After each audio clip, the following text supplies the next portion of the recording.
Ici, il faut qu'on se dise la vérité. Il faut qu'on se dise la vérité. Si on veut réellement déraciner les modes à l'origine du sous-développement de l'Afrique, nous devons encore penser d'où ça vient. Pourquoi les pays africains, qui pourtant ont le potentiel économique important, sont employés pour des guerres et du terrorisme avec complicité de certains pays occidentaux? Vous voyez ce qui se passe ici, tout près de chez nous. Pourquoi ce silence? Est-ce que la communauté internationale ne voit pas les conséquences? Je vous dis que si ça continue comme ça, la guerre risque d'être généralisée dans la région. Parce que le peuple ne peut pas se laisser faire. Si le Rwanda continue à faire des conquêtes dans le territoire et dans notre pays, je sais qu'il va arriver même au Burundi. Parce qu'il est en train d'entretenir des jeunes réfugiés. Il les arme. Maintenant, il est en train de les aguerrir dans la guerre du Congo. Un jour, il veut venir au Burundi. Nous n'allons pas accepter, la guerre sera généralisée. Nous savons son plan. C'est qu'il est en train de préparer quelque chose contre le Burundi. Et heureusement, les Burundais sont avertis.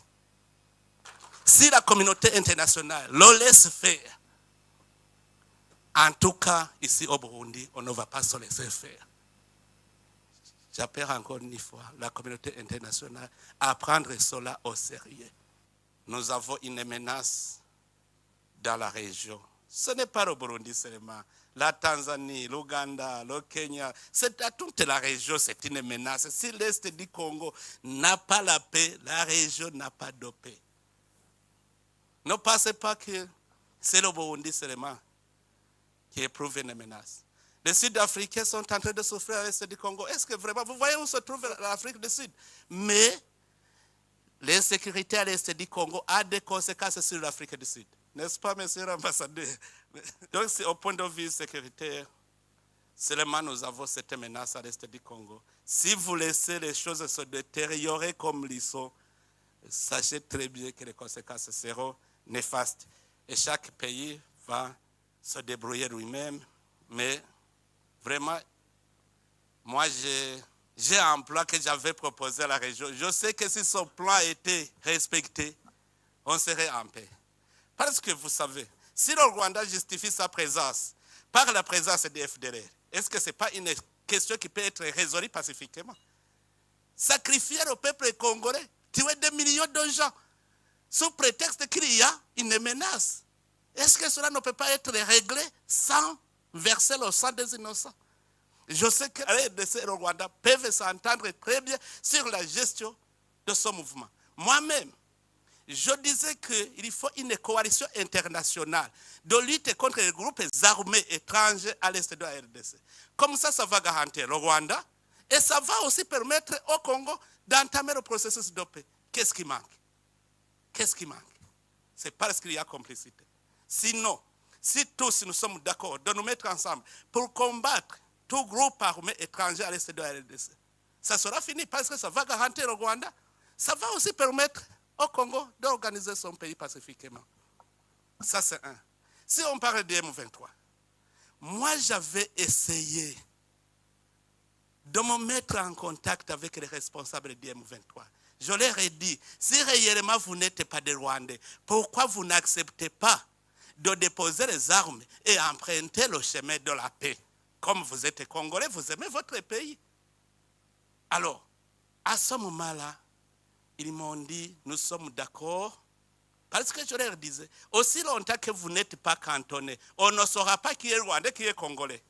Il faut d'abord aller dans la zone de cantonnement, comme ça les Congolais sont à part, et puis les Congolais vont entamer le processus de paix, et les Rwandais vont rentrer chez eux. Sinon, on va toujours vous considérer comme des Rwandais. Et ils m'ont dit, le problème c'est qu'on nous impose d'être cantonnés dans une zone invivable.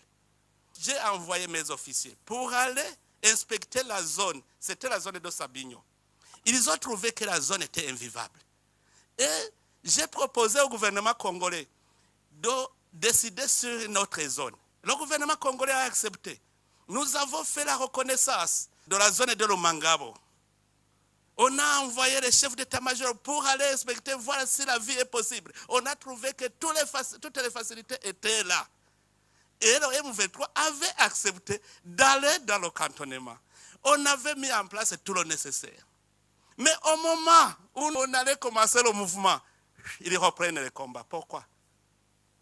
Alors que chez moi, d'ailleurs, ils avaient dit, si nous y allons, quelle est la suite? La suite, c'est maintenant aller dans le processus de paix, les négociations de Nairobi.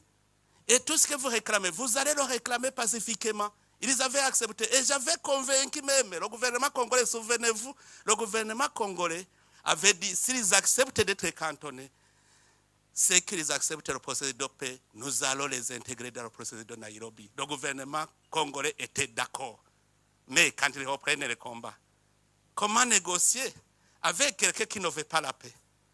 D'abord, pour négocier, il faut créer des conditions favorables aux négociations. La première chose, c'est le désengagement des forces pour ramener la confiance entre les parties en conflit. Que ce soit le Rwanda, que ce soit la RDC, il faut que d'abord, il y ait cessation des hostilités, que les forces se désengagent. Comme ça, on crée un climat de confiance. Les gens vont se parler sans inquiétude. Or, entre les États, comment s'effectue le cessez-le-feu, le désengagement? C'est que les forces dans notre pays vont se désengager et aller dans leur pays. Et ils vont entamer les négociations. C'est normal. Mais qu'est-ce qui manque? La communauté internationale est ici. Qu'est-ce qui manque sur les deux processus? J'avais proposé ce plan et la région avait décidé d'envoyer une force régionale pour d'abord sécuriser les citoyens congolais, mais aussi pour combattre les groupes armés étrangers. C'est cela la présence du Burundi en RDC. On est allé dans le sens de l'idéologie régionale. Quand nous sommes arrivés au Sud Kivu, vous êtes témoins. La paix et la sécurité a été ramenée. On a entamé le processus de réconciliation des communautés congolaises.